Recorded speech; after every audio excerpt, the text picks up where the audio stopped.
Hey guys, I'm a woman on the internet and today I'm attempting to make my channel useful. So I was messing around on Photoshop CS6 today, and in the past I've always used Creative Cloud for Photoshop. There's a few minor differences, and one that I ran into that people seem to be having a lot of trouble was doing text on GIFs. They could put the text there, but when they went to use the stroke feature, which outlines the text, what would end up happening is they would only commit the change to the one frame that they had made the change to. They couldn't get it to outline the text on every single frame at once, and they had to do it manually, and I was running into the same problem. I got on YouTube to look up the solution, which is what I normally do when I'm running into trouble on Photoshop, and I couldn't find a video up.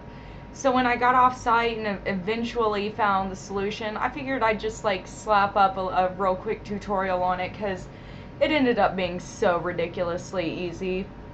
So let's get started.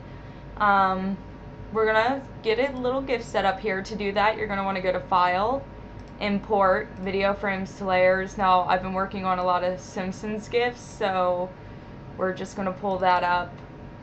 Now what I do to rip GIFs, in case anyone is wondering, is I just use Bandicam and then I record source footage from like prompt file or something or whatever I'm watching TV on at the time.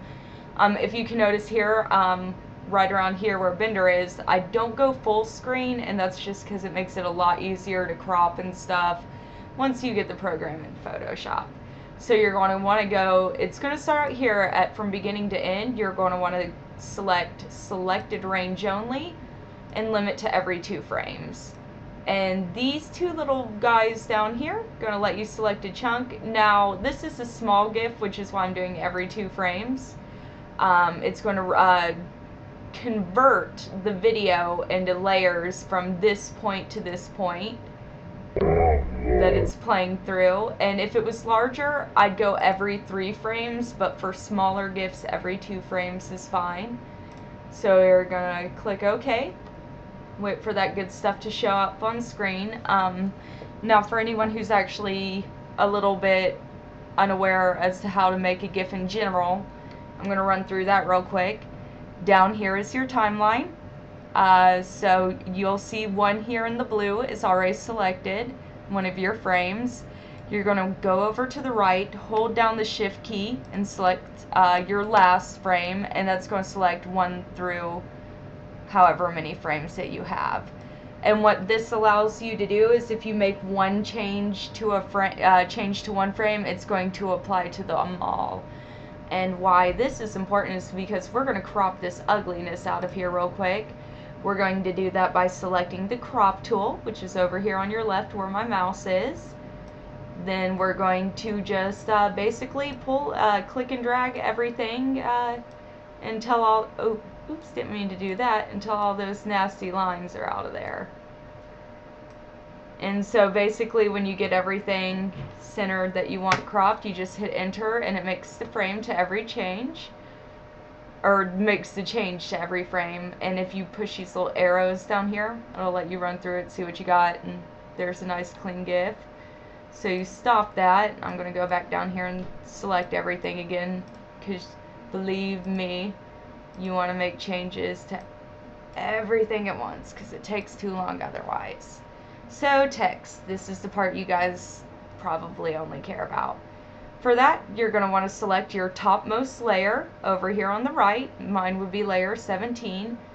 Go to the text tool and just select the GIF and type whatever you want. So I'm going to type, because it is Bender, shiny metal ass. And then I can just go over here and then I can move it and center it to the bottom with my move tool, which is that little arrow up there, in case I'm moving too fast for you guys. And we've got the text in every frame. Alright, now here's where you guys have been messing up at. I'm assuming a lot of you are doing this down here, which is selecting everything, which is correct, and then taking your letter tool, highlighting, going to layer, selecting layer style and stroke. Now this is absolutely right. This is what you're supposed to do. For smaller text, three there is fine. If you're doing larger, I'd recommend 5. It really makes larger letters pop. But it's, it's whatever looks good to you. So you click OK. If you'll notice, I made the change in frame 1. That's the only frame that the change is applied to, and I guess that's what you guys are running into. Let me show you how to fix this. It's the easiest crap in the world. So make sure everything is selected. Go down here, and it's a little, I don't know if you guys can see it, it's a little FX icon. Make sure stroke is selected.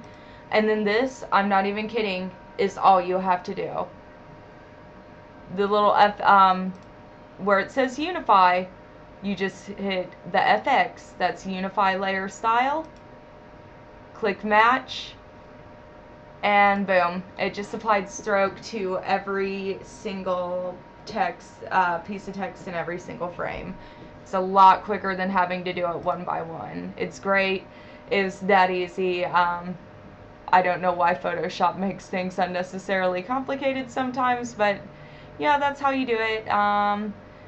When you're ready to save it, you just go to File, Save for Web. Now for Tumblr, in case anyone was wondering, you'll want your GIF to be under 1 megabyte file size. As long as it's under 1 megabyte, you're good.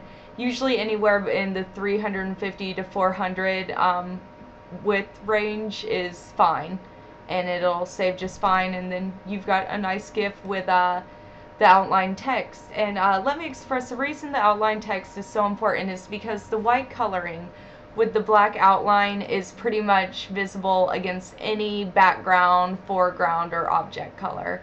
If you notice some GIFs are just impossible to read, 99% of the reason is because they haven't outlined the text. So the key to really making a perfect GIF is to outline your text if there's any in it. Well, that's all. Sorry, this ran 7 minutes. That was a lot longer than I wanted it to run, but I wanted to make sure everything was explained well. Well, as usual, I'm a woman on the internet, and in case you were wondering, I actually don't have anything clever to say today.